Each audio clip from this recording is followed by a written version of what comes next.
l'os de la chair. Et quelle joie immense, amen. Je tenais en premier lieu à dire merci à notre Seigneur Jésus. Car si nous sommes tous debout et présents ce soir, amen, c'est bien parce que quelque part nous avons bénéficié de sa grâce. En deuxième point, je tenais également à dire merci à notre berger, l'homme de Dieu, l'évangéliste Rami, pasteur, pour l'honneur et le privilège qu'il nous accorde d'avoir cet accès à la chair bien-aimée. Que Dieu te bénisse davantage et t'accorde encore beaucoup plus pour l'avancement de l'œuvre. Nous restons toujours dans notre thème qui est l'Église. Amen. Il y a tellement de sujets à décortiquer, et je pense qu'au travers de toutes les interventions que nous avons pu faire. Amen. Il y a quelque chose qui a dans notre logo, qui est le ministère évangélique Jésus-Christ, la clé du ciel. Amen. Et nous avons un slogan qui est, je ne sais pas si vous connaissez le slogan, qui est amour, compassion, pour et paix. Amour, compassion et paix pour le salut des âmes. Il faudrait qu'on mette là aussi parce que les gens chercher pour le salut des âmes, bien-aimés. Alors moi je vais m'atteler en sous-thème sur le salut de ton âme. Nous avons vu l'église, nous avons vu la prière, nous avons vu le fondement de Jésus-Christ, nous avons vu la repentance, il y a eu le sacrifice, et aujourd'hui c'est sur le salut de ton âme, bien-aimé. Et le texte clé sur lequel je vais me baser est celui de Matthieu 16. Matthieu 16 au verset 26. Amen. Amen. Matthieu 16 au verset 26. Nous allons donc lire la parole de Dieu.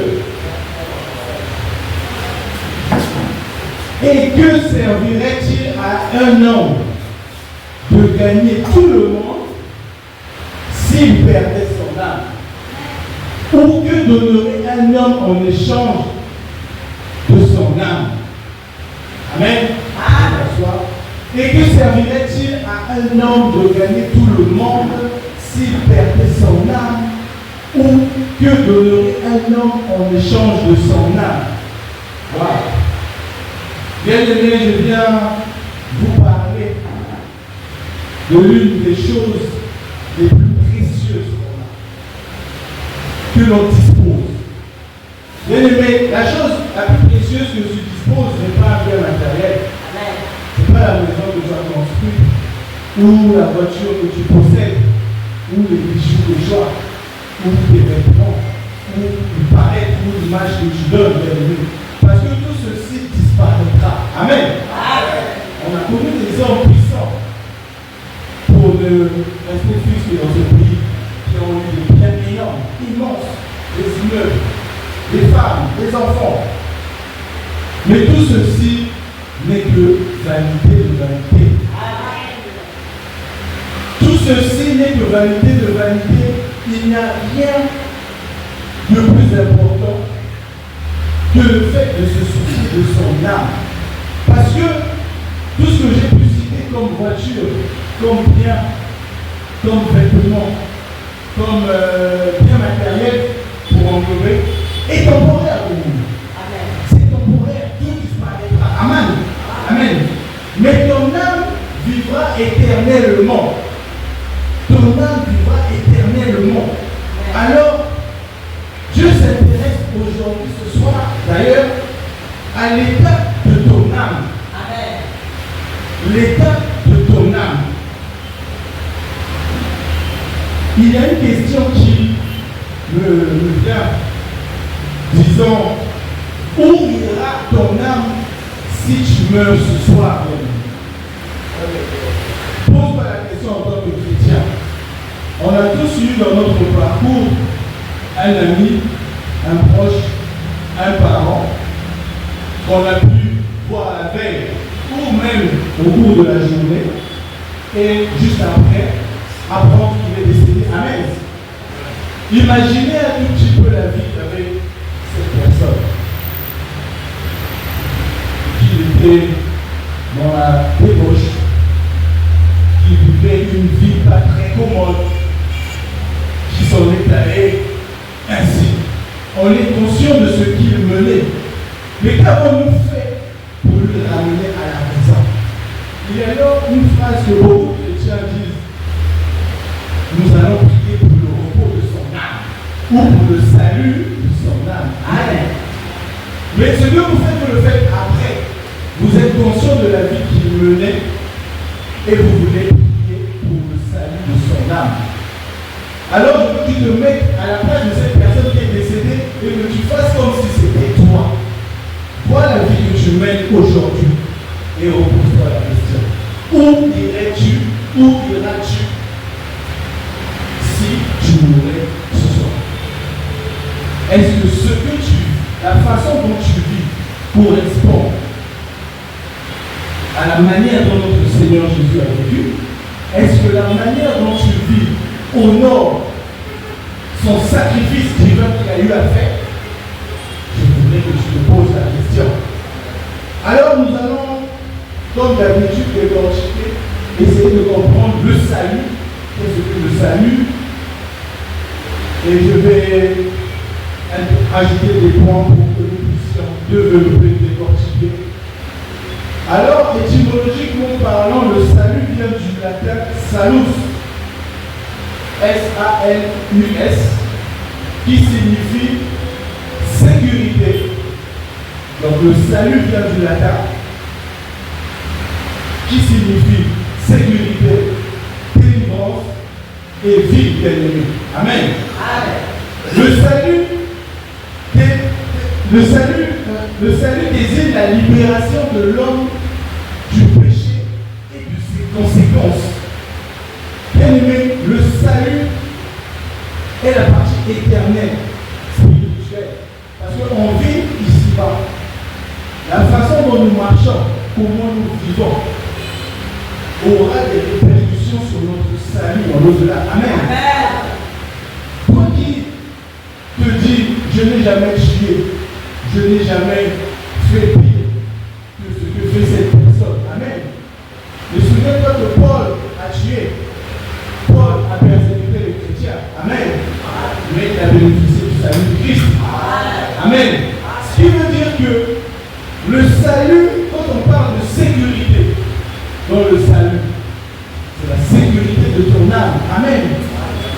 En fonction de la façon dont tu as vécu, des fautes lourdes, aggravantes que tu as eu à commettre, mais de par ta repentance, de par l'acceptation de Jésus-Christ, qui est mort pour nos péchés, pour qu'on soit sauvé.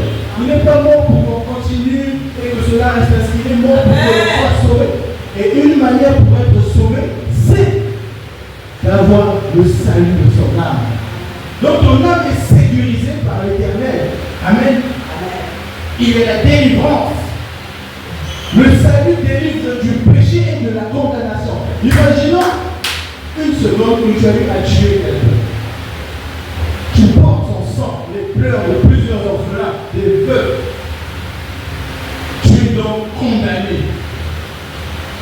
Mais le salut, par Jésus-Christ, fera de sorte que ces mêmes personnes qui te condamnaient, eux, ne seront pas à table avec Jésus, mais toi tu y seras. Parce que tu as reconnu le bon Dieu, réellement et véritablement. Amen. Le salut te donne une nouvelle vie, bien-aimé. C'est quoi la nouvelle vie? Il y a une chanson qu'on chante très souvent ici, non? J'irai là-bas parmi les anges. Bien-aimé, tu t'imagines, tu iras où? Là-bas, parmi les anges. C'est une nouvelle vie. Et cette vie est donnée par le salut. Amen. Amen. Sinon sur terre, tu es mort. Mais qu'est-ce qui prétend que tu auras une nouvelle vie, que tu seras restauré? Amen. C'est le salut. Et ce salut est restauré par Jésus-Christ. Ah oui, il faudrait le savoir. de Romains, dans le livre de Romains 3, au verset 23, Romains 3, au verset 23, je vais lire, il est dit, Romains 3, au verset 23, il est dit, car tous ont péché et sont privés de la gloire de Dieu. Amen. Tous ont péché et sont privés de la gloire de Dieu. Bien-aimé, Dieu nous a préparé un plan de sauvetage. Imaginons une seule seconde que toi et moi soyons privés de la gloire de Dieu. Pourquoi? Parce que le péché est entré dans ce monde depuis la chute d'Adam. Ce qui veut dire que toi et moi, même au venir au monde, même un nouveau-né, porte en lui le poids du péché. Amen. Et privé donc de la gloire de Dieu. Mais par sa miséricorde, il nous a prévu un plan de sauvetage qui vient nous sauver de la perdition éternelle. C'est quoi la perdition? C'est la perte. La perte, bien aimé. La perte entraînée par un péché qui te pousse à une perte éternelle. Donc tu es banni, tu ne profites pas, tu n'as aucun salut, tu es destiné à être, comme on dit, à être aux enfers. Une perte éternelle. Mais Dieu, qui est conscient de cela, nous offre un plan de sauvetage. D'une nouvelle vie en Jésus-Christ. Amen. Mais le salut n'est pas une religion. Ce n'est pas également une tradition. Mais c'est une relation renouvelée avec Dieu. Très souvent on entend Dieu m'avait choisi depuis le ventre de ma mère. Ok, il t'avait choisi. Tu es venu. Tu n'as pas marché selon sa volonté. Tu as fait tout ce qui était contraire à lui. Mais le salut fera de sorte que dans l'au-delà, ta relation soit renouvelée avec lui à travers son Fils bien-aimé. Si tu as cru que Jésus-Christ est mort et ressuscité, tu crois. Amen. Deuxième point. Pourquoi l'âme a-t-elle besoin d'être sauvée? Pourquoi l'âme a-t-elle besoin d'être sauvée? L'âme a besoin d'être sauvée pour la simple raison que le péché détruit la communion entre l'homme, entre Dieu et l'homme. Le péché vient détruire ta communion entre Dieu et toi. Ce qui veut dire que tu ne peux pas consciemment savoir que ce que tu fais n'est pas bien, ce que tu manges n'est pas bien, ce que tu dis ou penses ou fais est interdit et le faire quand même, tu n'auras plus de relation avec Dieu. Amen. Tu sais que tu entraînes les autres à commettre beaucoup d'erreurs, tu les pervertis de par tes mensonges, tu les fais du mal, sachant consciemment au fond de toi, tu as ce truc de Dieu qui te dit que c'est pas bien ce que tu fais. Mais tu continues, et ce péché-là vient rompre ta communion avec Dieu. D'où l'on voit souvent certains faux serviteurs, dire le Saint-Esprit me dit, c'est pas le Saint-Esprit. Tu peux faire de l'impudicité et dire que le Saint-Esprit est conduit. Parce qu'au moment où tu parles, il n'y a plus de communion avec Dieu. Amen. Dans le livre de Romains 6 toujours, au 6 au verset 23, Romains 6, verset 23, c'est bien d'apprendre parce que nous également on s'exhorte à apprendre et que Dieu te bénisse encore. Parce que c'est une question que beaucoup négligent. C'est très important. Il est dit dans Romains 6 au verset 23, car le salaire du péché c'est la mort. Mais le don gratuit de Dieu, c'est la vie éternelle en Jésus-Christ notre Seigneur. Amen. Car le salaire du péché, c'est la mort. Mais le don gratuit de Dieu, c'est la vie éternelle. Mais de quelle mort parle-t-on? Posons-nous la question. Le salaire du péché, c'est la mort. Mais il y a la mort physique et il y a la mort spirituelle. Il y a la mort physique et la mort spirituelle. Mais si tu meurs physiquement et que tu meurs spirituellement, c'est que tu es totalement fini, bien-aimé.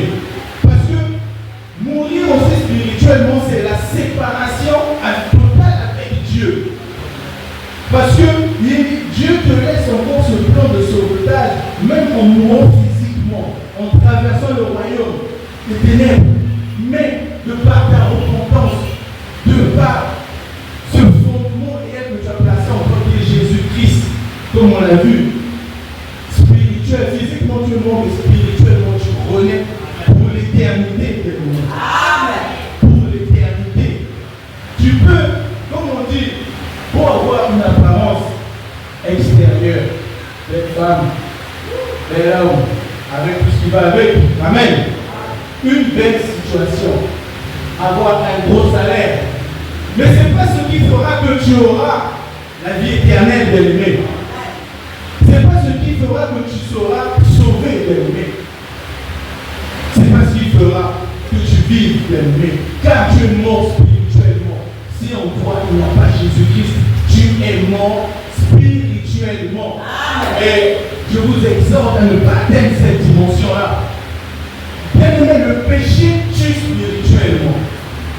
Imaginez une seconde que tu es quelqu'un qui a son message de prophétie, venant de Dieu. Amen. Et que tu t'adonnes au péché. Penses-tu que réellement, en ayant une vie de débauche et en étant au sein d'une assemblée comme nous sommes, que réellement tu auras en toi Christ? Non. Le péché te tuera spirituellement. Amen. Le péché te tuera spirituellement. Nous accordons beaucoup d'importance au matériel. Regardez, on a notre maman qui est là. Quel est le désir d'un parent? C'est de voir ses enfants prospérer. Amen. Ses petits-enfants prospérer. Que mes enfants aillent à l'école, que mes enfants travaillent, que mes enfants se marient, que mes enfants prospèrent, qu'ils aient des maisons, qu'ils aient ceci, que mes petits-enfants. Bien aimés, nos parents se préoccupent du matériel. Amen. Mais tout ceci est temporaire. Bien aimé, tu t'es préoccupé que tes enfants aient une vie luxueuse. Ok. Mais spirituellement continue. Qu'est-ce qu'ils ont? Qu'est-ce que toi, en tant que parent, tu les as transmis? Qui leur donnera cette vie éternelle dont ils ont besoin de vivre? Le plus important, ce n'est pas le matériel. Tu peux bien mourir de faim. Tu ressens pas la chair, c'est vrai. Mais spirituellement, si tu es zélé, si tu pries Jésus-Christ véritablement, bien aimé, tu es pauvre physiquement, mais tu es riche spirituellement. Amen. Tu es riche en Jésus. Il ne faut pas négliger ça. Beaucoup de serviteurs, de faux serviteurs, bien aimés, nous trompent. Pourquoi? Parce que spirituellement, nous sommes faits. Que quelqu'un vienne te dire, Déborah, dans ton boulot, il se passe ça, ça, ça, bien, fais ça, fais ça. Tu vas donner la tête parce que spirituellement, tu es bon. Parce que si en toi, il y avait cette spiritualité-là, tu aurais eu des arguments controversés où tu aurais su que cet homme n'est pas un vrai serviteur de Dieu. Beaucoup tombent dans ces erreurs-là parce que l'âme sans Dieu est morte. L'âme sans Dieu est morte, même si le corps vit encore. Mais si au plus profond de ton âme tu n'as pas Dieu, mais tu vis, mais tu es mort, tu es un cadavre ambulant comme on dit, bien-aimé. Sans le salut, ton âme est en danger. Parce que préoccupons-nous de l'âme, pas du matériel, pas de comment nous allons vivre. Préoccupons-nous de l'âme. Aujourd'hui, tu mènes une vie qui ne loue pas, qui ne fait pas la volonté de Dieu, qui ne glorifie pas Dieu. Et tu penses tromper les hommes. Tu ne trompes pas les hommes, tu te trompes toi-même. Parce que tu vivras, on te verra dans de belles voitures. tu vivras, tu prendras des photos, des vidéos. Mais que représente ton âme présentement? Quel est l'état de ton âme, bien-aimé? Pensons au plus important. Sans le salut, ton âme est en danger, bien-aimé. Tu peux tromper ton entourage, tu peux tromper tout le monde, tu peux tromper le pasteur à nous, mais tu ne peux pas tromper Dieu. Dieu pleure quand il te voit venir, quand il te voit commettre ses impudicités. Il pleure, il a mal, parce qu'il t'a donné ce plan de sauvetage, il s'est fait chair, il est venu sur cette terre, et toi tu mérites cela, bien-aimé. Souvenez-vous de la phrase qui dit: un jour chacun de nous rendra compte, bien-aimé. Chacun de nous rendra compte devant le trône du Seigneur. Ce n'est pas ton éducation qui rendra compte, ou ta richesse, ou ta gentillesse, où tu diras: j'étais le plus gros donateur de l'église. J'ai fait. Bien-aimé, on voit les francs-maçons faire énormément de dons. Est-ce pour la même raison que leur âme est sauvée? Mais ils ont fait énormément de dons. Ils font des dons comme couverture, mais dans le fond, ils sont morts. Il n'y a pas Dieu en eux, bien-aimé. Ils sont morts. Le péché est une maladie mortelle. Tu ne te rends pas compte, à chaque fois que tu pêches, si tu avais 80 ans de vie sur terre, tu es en train de t'oublier ça. Amen. Et un jour, sans se rendre compte, on voit ce qu'on a vu, tel est mort le Seigneur. Mais ça partait du péché, de tout ce que tu faisais, de toutes les souffrances que tu as eu à faire endurer à cause de personnes dans ton entourage. Et tu as oublié la chose la plus importante, c'est que Jésus-Christ est le seul remède. C'est lui le seul remède. Bien-aimé, c'est lui le seul remède. Jésus-Christ est le seul remède, bien-aimé. Nous allons donc voir la véritable solution pour gagner son âme. Troisième point, comment gagner son âme, bien-aimé? La véritable solution pour gagner son âme, c'est la bonne nouvelle. La véritable solution, c'est Jésus-Christ, bien-aimé. La bonne nouvelle, c'est que Dieu, dans son amour infiniment grand, ne veut pas que tu périsses, bien-aimé. Dieu ne nous a pas envoyés sur terre pour qu'il voie nos âmes courir ou être condamnées en enfer ou aux enfers. Il nous donne la possibilité de ne pas en pâtir de cela, de pouvoir bénéficier de cette autre vie éternelle à ses côtés. Et le seul moyen qui est là et mis devant nous, c'est Jésus-Christ. Amen. Amen. Souvenons-nous de notre verset phare. Jean 14, chapitre 6. Où il est dit: je suis le chemin, la vérité et la vie. Nul ne vient au Père que par moi. Mais tout est dit dans ce verset. Tout est dit. Tu veux que ton âme soit sauvée? C'est Jésus. Amen. Il est même dit dans Jean 3, au verset 16. Car Dieu a tant aimé le monde qu'il a donné son Fils unique, bien-aimé, afin que quiconque croit en lui ne périsse point, mais ait la vie éternelle. Mais la vie éternelle, c'est l'âme qui va profiter de cette vie-là. Alors pourquoi fais-tu tout le contraire de ce qui t'est dit? On ne te l'a pas caché. On t'a dit: Jésus-Christ est le chemin, la vérité et la vie. Pourquoi fais-tu contraire à comment il a marché, à ce qu'il a fait? Pourquoi fais-tu ce qu'il n'a pas fait? Amen. Jésus est le pont. Et le pont. Donc sans Jésus, il n'y a pas de passage. Amen. Imagine, tu vas aller à non, comment? On est à deux côtés.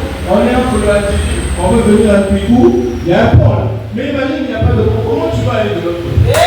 Tu ne peux pas. Et ce pont, c'est Jésus, bien-aimé. Pourquoi cherches-tu loin? Ce pont, c'est Jésus. Ce pont, c'est Jésus. Ce pont, c'est Jésus. Donc, il a pris le châtiment qu'on méritait, que ton âme méritait. Il a pris le châtiment que ton mérité, bien-aimé. Il est descendu sur cette terre. Il a pris les coups à notre place. Beaucoup parmi nous n'auront jamais donné leur dos. Amen. Mais regarde l'amour. Il a fait. Pas parce qu'il nous connaissait. Déjà, il nous connaît. Il est omniscient, omnipotent, omniprésent. Amen. Mais regarde la dimension. Et aujourd'hui, je te dis, mais comment cet homme a pu monter le royaume des cieux alors que tout lui avait été donné? Tu veux vivre éternellement? Jésus. Tu veux vivre sans problème? Jésus. Tu veux avoir une vie en paix, amour de ton frère? Jésus. Pourquoi fais-tu le contraire? Pose-moi la question. Pourquoi j'ai une facilité à faire ce qui est interdit? Et ce qui est si simple à dire, pourtant j'ai le remède, j'ai la solution, j'ai celui qui a vécu, mais je n'arrive pas à reproduire ce qu'il a fait. Et ne me pose-moi la question. Parce que Jésus n'est pas une option. Ce n'est pas une option. Tu ne dis pas que je suis à l'évangile, je veux aller à Cuigou, il n'y a pas de port. Est-ce que j'ai une autre option? Tu n'as pas d'autre option. C'est Jésus. Soit tu passes par là, ou tu repars derrière. Ton âme est perdue, bien-aimé. Amen. Bien-aimé, on a tout pour aller de l'avant. Nous n'avons qu'à appliquer et à suivre. Il y a la Bible, il y a aucune. Il y a, bien entendu, il y a aucune. Est-ce que nous allons dire aujourd'hui que nous, chrétiens, sommes plus persécutés que les chrétiens qui vivent dans les pays arabes? Non. Ou que les chrétiens qui ont vécu à l'époque ancestrale? Non. Aujourd'hui, nous avons tous les moyens pour être documentés. Ce que je ne faisais pas avant d'ailleurs. Mais aujourd'hui, quand je lis, je vois, moi-même je m'édifie.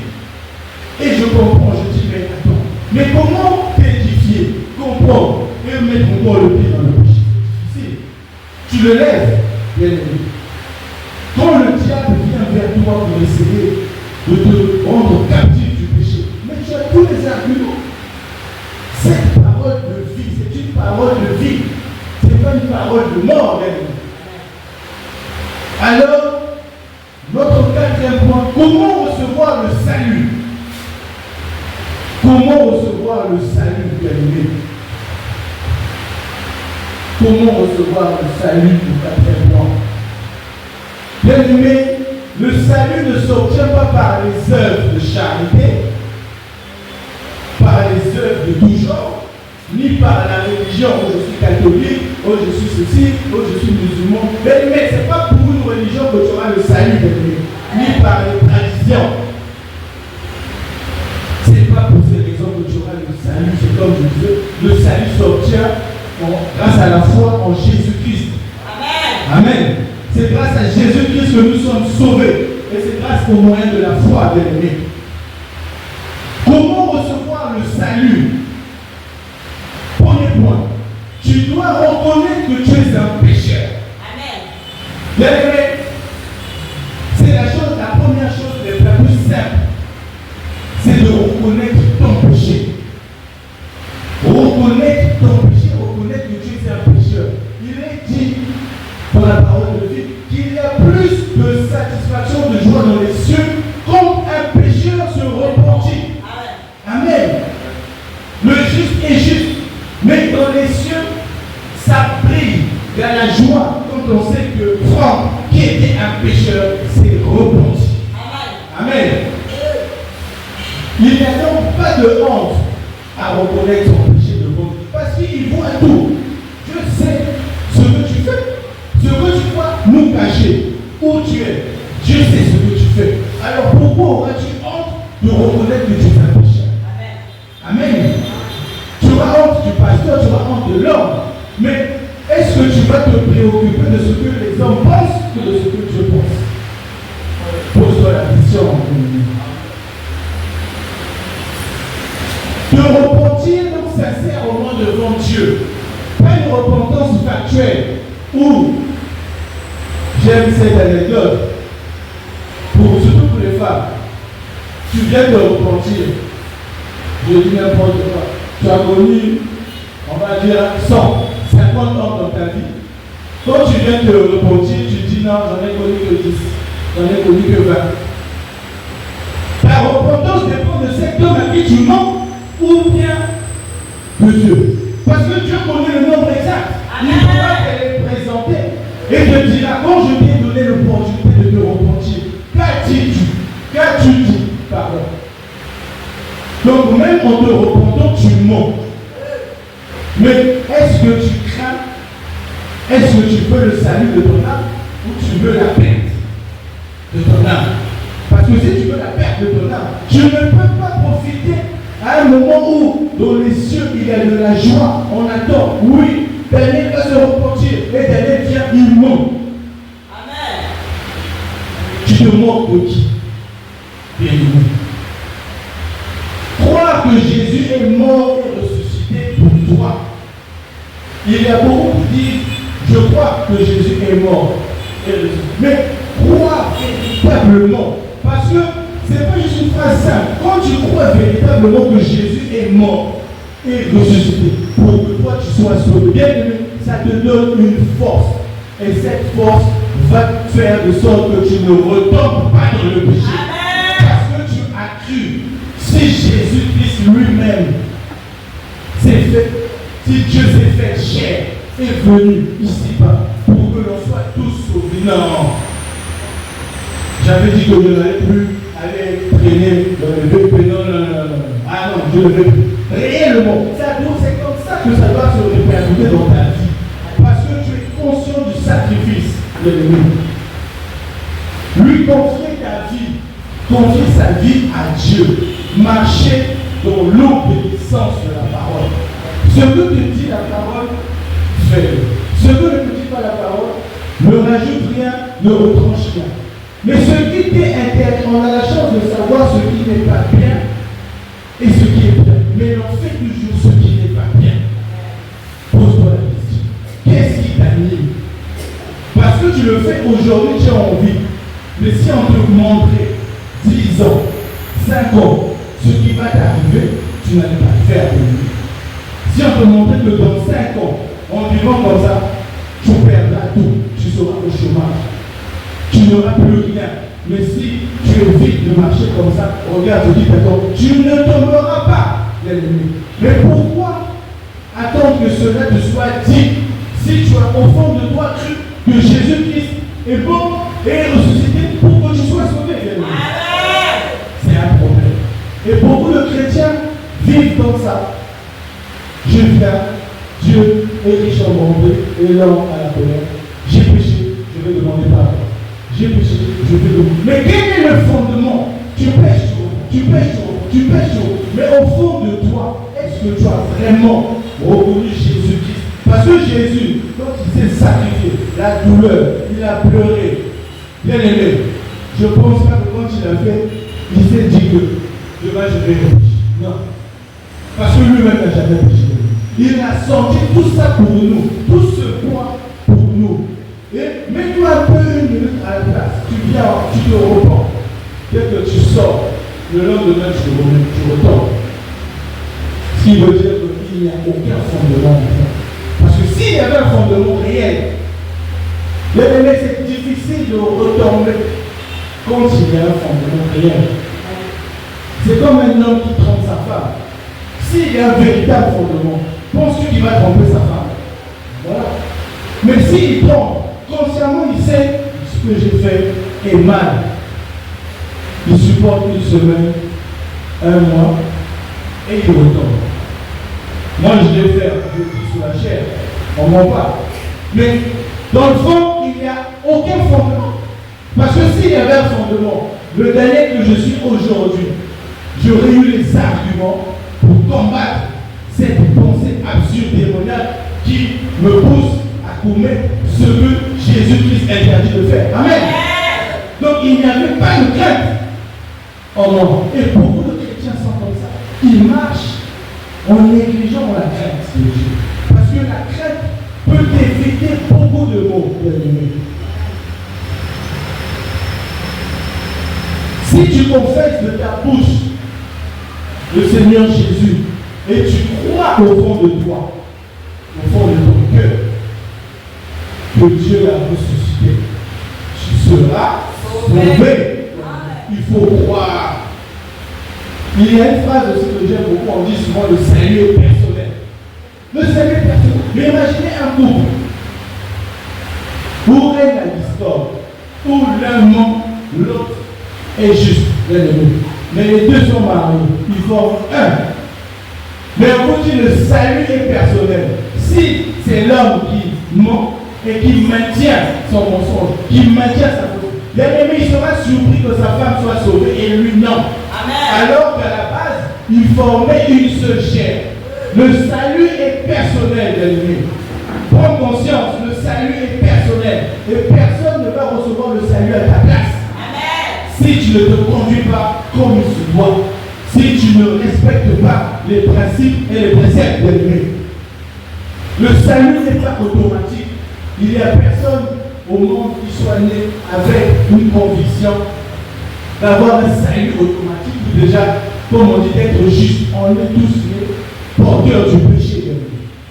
Voilà pourquoi Dieu nous offre ce plan de sauvetage qui est Jésus-Christ, afin que nous soyons sauvés. Dieu aime la persévérance. Pourtant, c'est lui. Il aurait pu tout nous faciliter. Mais regarde, tout nous est donné. Mais on a du mal à suivre ses pas. On a du mal. Des fois, on se pose la question, mais qu'est-ce qui est difficile pour moi de ne plus mentir? Mais je continue de mentir. Je prie pour ça, mais ça revient. Qu'est-ce qui est difficile? Alors que dans la Bible, il est interdit catégoriquement de mentir. Mais on continue. Oui, spirituellement, on va dire, ce sont des esprits, c'est aussi. Mais parce que spirituellement, on est mort déjà. Voilà pourquoi cela s'attaque à nous. On est mort spirituellement. Tu viens, tu as envie, tu bénéficies de la miséricorde de Dieu. Dieu te laisse le temps de te repentir. Tu viens à l'église, tu dis ah c'est bon, je vais à l'église, et tu sors de l'église, non pas avec la croyance réelle en Jésus-Christ. Tu ressors et tu refais les mêmes péchés parce que spirituellement tu es mort. Bien aimé, disons la vérité. Amen. Amen. On va creuser. Alors, comme toute bonne chose, il y a des bénédictions, bien aimé. Dieu t'offre la vie éternelle par le biais du salut. Alors pourquoi fermes-tu ton cœur? Parce que c'est Jésus-Christ notre cœur. Pourquoi le fermes-tu, bien aimé? Et regarde les bénédictions du salut. Qu'est-ce qui se passe quand l'âme est sauvée? Qu'est-ce qui se passe? Mais tout ton être change. Imagine un seul instant que celui qui a connu une vie n'est pas comment comme on dit, et se retrouver auprès du Seigneur Jésus parce qu'il a eu le temps de se repentir et a bénéficié de la miséricorde de Dieu. Tout son être change. Tout son être change. Tu n'es plus esclave du péché. Tu es libre en Christ. Tu n'es plus esclave du péché. Dans la même chanson, c'est ce qu'on dit, non? Ma vie passée a été clouée. Là, c'est quelqu'un qui voit son âme, qui est dans la vie éternelle. Il dit, ah, ma vie passée a été clouée. Je ne pourrai plus y retourner. Parce que tu es libéré du péché. Et tu es libre en Christ, bien-aimé. Tu reçois une nouvelle nature. Tu reçois un nouvel esprit. Si tu étais animé par un esprit de débauche, un esprit d'impudicité, bien-aimé, tu reçois un nouvel esprit, bien-aimé. Le salut de l'âme s'ouvre à toi. Tu reçois beaucoup plus que tu n'avais prévu. Bien-aimé, nous avons une valeur inestimable aux yeux de Dieu. Nous avons une valeur inestimable aux yeux de Dieu. Voilà pourquoi Dieu a versé son sang. S'il a permis que son sang puisse être versé sur la croix, c'est parce que nous avons de la valeur. Il ne l'a pas fait en vain pour te voir aller en enfer, pour voir ton âme périr.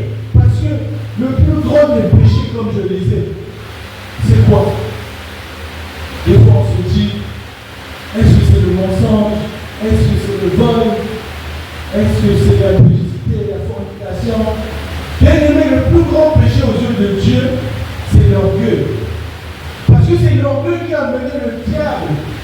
à vouloir se comparer à Dieu. Et Dieu s'est dit, si je laisse faire, déjà que mon premier fils, Adam, a chuté, ce sera compliqué pour la suite. Autant mieux se faire chair, envoyer mon fils qui est nous. Pourquoi? Parce que nous avons une valeur inestimable de Dieu.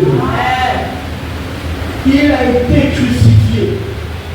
Il a été ressuscité pour que l'on soit sauvé. Pour que l'on soit sauvé. Qu'est-ce qui va nous sauver? C'est notre âme qui va être sauvée. Ce n'est pas notre corps. Ce n'est pas ce que nous avons sur la terre, bien aimé. Ce n'est pas le travail que nous avons. C'est notre âme. Mais si nous nous préoccupons de ce que nous portons, de ce que nous allons manger, et négligeons notre âme, le plus important en nous, c'est l'âme, bien aimé. Quand tu te nourris physiquement, nourris ton âme. Viens à l'église, viens prier, lis la parole, bien aimé. Cela te donne des vertus. Amen. Bien aimé, ce soir le ciel, comme on dit, t'appelle à la réflexion. Où iras-tu si tu meurs demain? Va réfléchir sur cette question. Mais ne quitte pas ce lieu sans être certain du salut de ton âme. Tu ne peux pas venir à l'église vite et repartir vite. Repars avec cette interrogation. Où iras-tu si tu meurs demain? Des fois on se préoccupe, mes enfants, tes enfants ont leur âme. Amen. Ton âme, où iras-tu, bien-aimé? Ne repose pas donc l'amour de Dieu. Parce que Dieu t'attend à bras ouverts. Si lui-même est mort pour que toi et moi on soit sauvés, imagine, dans les cieux, il t'attend, il nous attend, bien-aimé. Il nous attend. Alors, ouvrons nos cœurs. Réfléchissons à comment nous devons marcher, comment nous devons vivre. Pas non seulement, ne nous préoccupons pas des besoins matériels, préoccupons-nous de notre vie d'après. Je veux revoir le même papa ami dans l'au-delà. Mais là, on sera en esprit. On ne sera pas en physique. Je veux revoir la même sœur Déborah dans l'au-delà. Là-bas, il n'aura pas sa place. Elle aura quelque chose de plus grand encore. Amen. Mais voilà comment nous devons penser, comment nous devons réfléchir, bien aimés.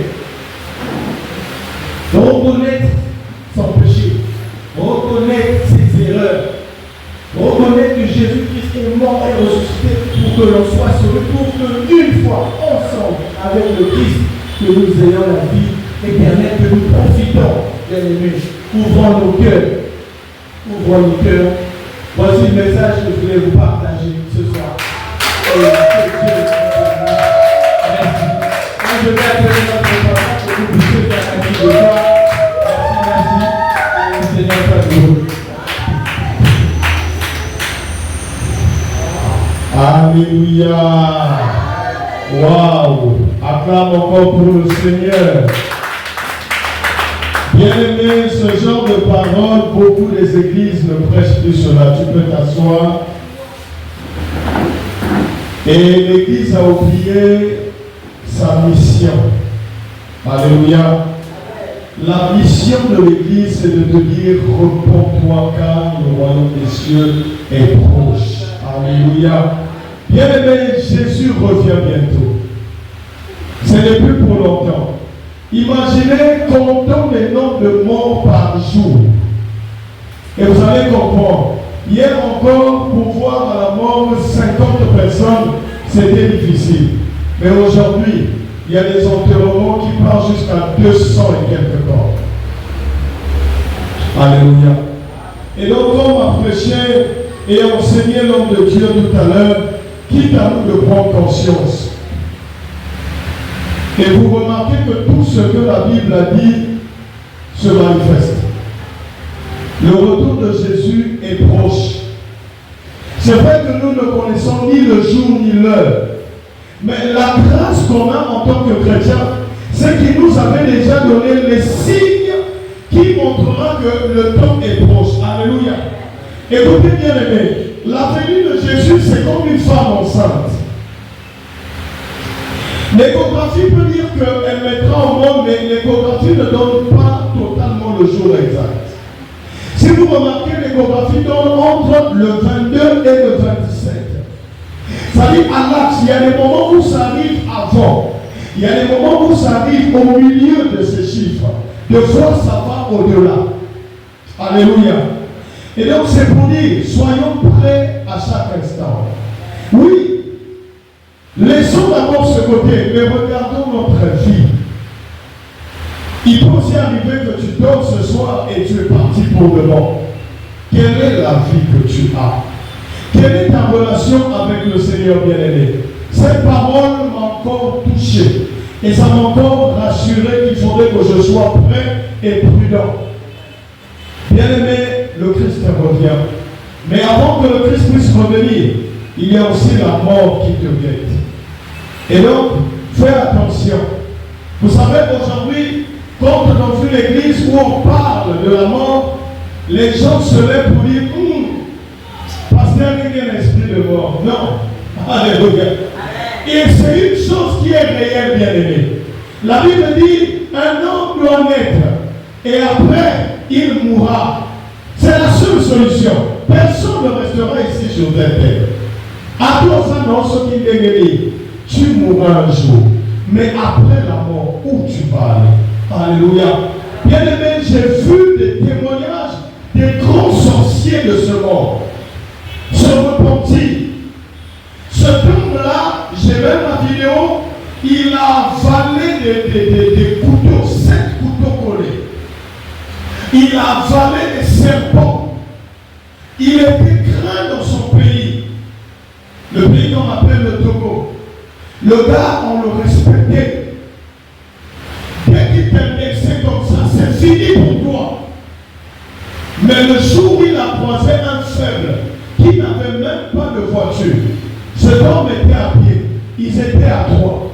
Ils ont eu la même révélation. Quand ils l'ont croisé dans la rue, ils l'ont dit en face, Jésus nous emmène vers toi pour te dire, repens-toi. Et ça doit se passer maintenant. Bien aimé, cet homme rempli de démons s'est agenouillé aussitôt. Et on a posé la main sur lui. Et la personne aussitôt était délivrée. Aujourd'hui, c'est un grand serviteur de Dieu. Lui qui ne pouvait pas pardonner. Dès qu'il avait un problème avec toi, c'est fini pour toi. Il faisait des fétiches et tu partais. Il a donné des témoignages, il en a tué beaucoup de personnes. Mais le Christ est tellement merveilleux, bien-aimé. Aujourd'hui, c'est un serviteur de Dieu qui prêche la parole. Il va partout au Canada, en Amérique, pour donner le témoignage de ce qu'il était. Et Dieu aussi peut-être t'a fait passer dans cette vie juste pour que tu sois un canal de bénédiction par rapport à ton témoignage auprès des autres que nous sommes. Mais ça ne doit pas perdurer. Il faudrait que cela soit ta vie. Amen. Alléluia. Tu es sorcier, tu peux te repentir. Tu es dans la vie de débauche, tu peux te repentir. Alléluia. La grâce arrive, mais la grâce ne reste pas toujours. Alléluia. Que le Seigneur bénisse son serviteur. C'est ce genre de parole qu'on a besoin pour l'Église. L'Église doit comprendre que l'enlèvement est pour bientôt. L'Église doit comprendre que le péché, ce n'est pas notre nature. En effet, notre nature à nous, c'est la sainteté. Alléluia. J'ai vu un pasteur dire, tu peux être beau, mais aussi être dans la vie de sainteté. Il a dit, l'impudicité ne rime pas toujours avec la beauté. Parce que la beauté, c'est quelque chose. Mais l'impudicité, c'est un péché. Et vraiment, prends conscience. Ce soir, si tu penses que ta vie n'est plus la même, tu peux t'avancer pour qu'on prie pour toi. Et si tu sais que tu avais reconnu le Christ comme Seigneur et Sauveur personnel, et que ce n'était plus ça, c'est possible de restaurer encore ta relation avec le Seigneur. Peu importe ce que tu es, peu importe la vie que tu as pris avant, c'est possible, bien-aimé. Parce qu'on ne sait jamais. Ce soir peut être ton dernier jour. Marcelo Tounassi a donné un témoignage. Ils ont fait le culte de vendredi Et après, ils ont partagé la Sainte Seine. Et cette sœur-là, au lieu de prendre sa Sainte Seine et prier, demander pardon, elle a eu la paix qu'elle a reçue, qu'il fallait aller vite parce qu'il y avait quelque chose à faire. Cette sœur a pris sa Sainte Seine et le pain, elle a fait rentrer dans son sac en disant, je vais aller à la maison et je vais aller manger. Alléluia. Elle monte sur les motos, pouf, elle arrive devant, elle fait un accident mortel, elle est morte. Et quand on vient pour fouiller son sac, on vient trouver la Sainte Seine et le pain qu'elle devrait manger pour, n'est-ce pas, accomplir l'ordre même donné par Jésus-Christ, le lavement de son péché. Elle est morte avec sa Sainte Seine dans son sac. Je ne voudrais pas que ce soit notre cas. Alléluia. Que le Seigneur te bénisse. Nous allons prier pour notre Dieu. Et toi qui veux recevoir le Christ comme Seigneur Sauveur, tu peux t'approcher. Seigneur, nous te rendons des actions de grâce. Nous te recommandons ton serviteur en tes sangs divinement. Père, je suis dans la joie de ce que mon âme se rappelle encore de son salut ce soir. Seigneur, qu'est-ce qui est plus riche que le salut de mon âme? Qu'est-ce qui est plus avantageux? Rien, Seigneur, si ce n'est pas le salut de mon âme. Je prie, Père de gloire, que tu crées les mécanismes pour garder ton serviteur dans ta présence. Afin que, Père, qu'il soit un homme qui aura la crainte de l'Éternel, qui aura peur de pécher. Seigneur, afin qu'il avance de gloire en gloire.